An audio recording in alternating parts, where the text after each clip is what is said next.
नमस्कार मित्रों, मैं विकास शाक्य एक बार फिर से आप सबका स्वागत करता हूं अपने चैनल पर। और आज हम डिस्कस करेंगे अध्याय 2 भगवत गीता, इसके 14वें और 15वें श्लोक को।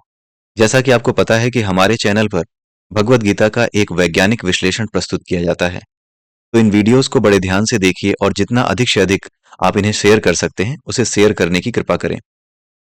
आइए देखते हैं भगवत गीता के दूसरे अध्याय का 14वां श्लोक कहता क्या है। मात्रा स्पर्शाः तु कौन्तेय शीतोष्ण सुख दुखदाः आगामापा ये नित्यो नित्यास्तानिस्त पृच्छस्व भारत। हे कुंती पुत्र, इंद्रिय और उसके विषयों के संपर्क से उत्पन्न सुख तथा दुख का अनुभव क्षणभंगुर है। ये स्थायी न होकर सर्दी तथा गर्मी की ऋतुओं के आने जाने के समान है। हे भरतवंशी, मनुष्य को चाहिए कि वह विचलित हुए बिना उनको सहन करे। इसका इंग्लिश ट्रांसलेशन भी हर एक स्लाइड पर दे दिया गया है, आप उसे देख सकते हैं अगर हिंदी में किसी प्रकार की कोई समस्या हो रही हो, क्योंकि आजकल जो भाषा हम बोलते हैं उसमें हिंदी और इंग्लिश के शब्दों का मिश्रण होता है। भाषा का कोई प्रभाव नहीं पड़ता अगर आप बात को या विषय वस्तु को ठीक से समझ पाते हो, इसलिए दोनों को मिक्स करके देखकर समझना मुख्य उद्देश्य है। आइए आगे देखते हैं इसकी व्याख्या क्या है। यह संसार अनेक कणों की समष्टि है। ये कण सम्मिलित रूप से माया कहे जाते हैं। ईश्वरीय चेतना रूपी ऊर्जा तरंग जब एक निश्चित आवृत्ति पर आती है, जो कि प्रकाश तरंगों की आवृत्ति के समतुल्य है, तो उस आवृत्ति के स्तर को महरलोक कहा जाता है। यहां से प्रकाश की सत्ता शुरू होती है। प्रकाश कणों के रूप में चलना शुरू करता है और ये समस्त कण मिलकर माया कहे जाते हैं, जो कि निरंतर अपना फैलाव जारी रखते हैं। और इसी फैलाव के कारण ब्रह्मांड का फैलाव होता जा रहा है। चंद्रमा इसी फैलाव के बल के अंतर्गत पृथ्वी से हर वर्ष थोड़ा थोड़ा दूर होता जा रहा है। इस फैलाव के बल को मनस कहा जाता है और वो सभी जीव जो इस मनस के प्रभाव में इसके साथ बहते ही जा रहे हैं, उन्हीं को माया में फंसा हुआ जीव कहा जाता है।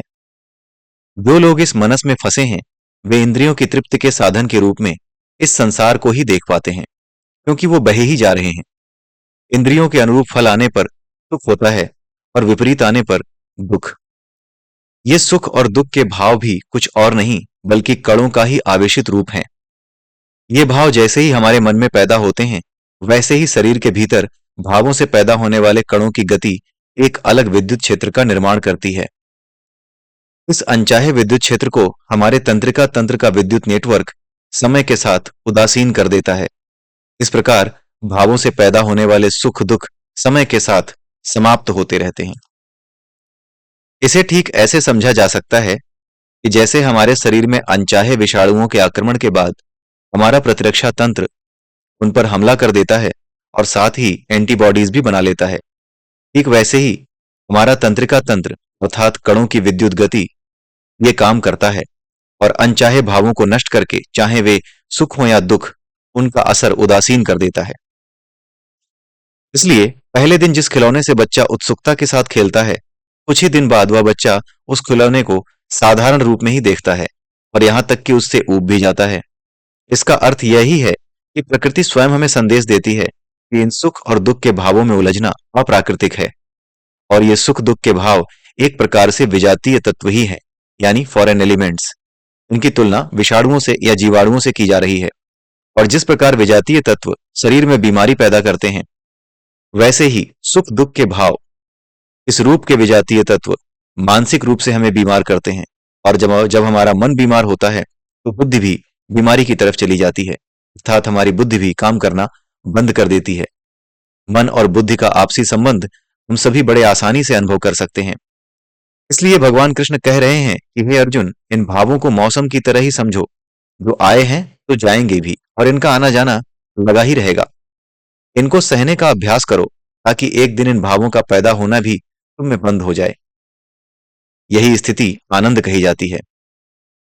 आनंद सुख नहीं बल्कि सुख से अलग एक चीज है। सुख या दुख दोनों ही एक हैं। जो सुख का कारण है वही तो दुख का भी कारण है, किंतु आनंद सीम है। आपने देखा होगा कि इस श्लोक में भगवान कृष्ण ने अर्जुन को कुंती पुत्र कह करके बुलाया है।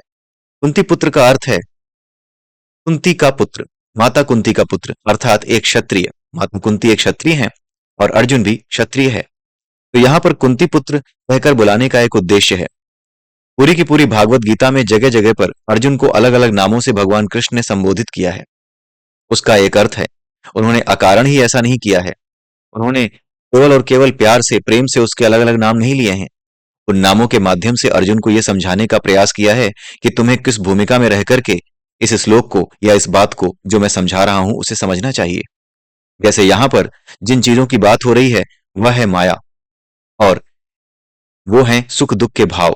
ये वो भाव हैं जो हर व्यक्ति के भीतर आते ही आते हैं, और ये भाव विजातीय तत्व हैं। ठीक वैसे ही जैसे किसी देश में कोई दूसरे देश का नागरिक घुस आए या दूसरे देश का सैनिक घुस आए, ठीक वैसे ही सुख और दुख के भाव भी विजातीय हैं, फॉरेन इन्वेडर्स हैं। इसीलिए फॉरेन इन्वेडर्स को मारने का कार्य जो कि क्षत्रियों का कार्य है, वो क्षत्रियों का धर्म भी है। इसी वजह से भगवान कृष्ण अर्जुन से कह रहे हैं कि जिन चीजों की बात मैं करने जा रहा हूं उन्हें मार भगाना केवल और केवल एक क्षत्रिय के बस का है, एक पराक्रमी के बस का है। इसलिए वो उसे याद दिला रहे हैं कि तुम कौन्तेय हो, अर्थात कुंती पुत्र हो, अर्थात एक क्षत्रिय हो, और क्षत्रिय किसी भी प्रकार के विजातीय तत्वों से, किसी भी प्रकार के सुख और दुख पैदा करने वाले इन तत्वों से जो मनुष्य पर अपना अधिकार करके उसे अपने वश में कर सकते हैं, तुम उन्हें नष्ट करने में पूरी तरह से सक्षम हो। इसीलिए उसे कुंती पुत्र यहां कहा गया है। आगे देखते हैं 15वां श्लोक क्या कहता है। यम ही न व्यथन्ते ते पुरुषम पुरुषर्षभ सम दुख सुखम धीरम सो अमृतत्वाय कल्पते। हे पुरुष श्रेष्ठ, जिस पुरुष को ये सुख दुख व्याकुल नहीं करते, जो धीर है, सम सुख दुखदाई सम दुख सुखी हैं, वह अमृत को प्राप्त करने योग्य हैं। आइए देखते हैं इसका अर्थ क्या है। भगवान कृष्ण अर्जुन से कहते हैं कि जो सुख और दुख से व्याकुल नहीं होता, बल्कि उसे केवल प्रकृति के कण रूपी माया की क्रीड़ा मात्र समझता है, वह कभी इनसे प्रभावित नहीं होता, और इस कारण वह अपने भीतर विजातीय भावों के रूप में आने वाले विद्युत कणों को पनपने ही नहीं देता। अर्थात ईश्वरीय चेतना की प्राण रूपी ऊर्जा का इस्तेमाल प्राकृतिक रूप से होने देता है, कार्य करता है, लेकिन किसी कार्य से अपनी कोई भावना नहीं जोड़ता। इसी स्थिति को तो योग कहा जाता है। योग का अर्थ है प्रकृति से जुड़ जाना। ये योग की ही स्थिति है जिसमें कार्य करते हुए भी एक व्यक्ति प्राकृतिक ऊर्जा के बहाव में कोई रुकावट नहीं डाल रहा, और ना ही यह ऊर्जा उस सुख दुख रूपी भावों को उदासीन करने में इस्तेमाल ही हो रही है। इसके कारण शरीर के लिए उपलब्ध ऊर्जा का भंडार भी भरपूर बना रहता है, और इस कारण हृदय और शरीर के अन्य अंगों को ऊर्जा देने वाली इस प्राकृतिक ऊर्जा का भरपूर इस्तेमाल इन अंगों के द्वारा होने के कारण ऐसे व्यक्ति की प्राकृतिक आयु भी बढ़ जाती है। योग की यह स्थिति ही मोक्ष या अमरत्व है। जो इसका अभ्यास करता रहता है वह इसे प्राप्त करने के योग्य है, और जो इस स्थिति को अपना स्वभाव बना ले, अर्थात जो इस स्थिति को प्राप्त कर चुका है वह अमर हो चुका है, वह शरीर में रहते हुए भी मुक्त है। इसलिए अमरता के सही अर्थों को समझना आवश्यक है। इसी के साथ ये वीडियो यहीं समाप्त होता है। अगले वीडियो में अगले किसी श्लोक के साथ फिर मिलेंगे। तब तक के लिए नमस्कार। नमो नारायण।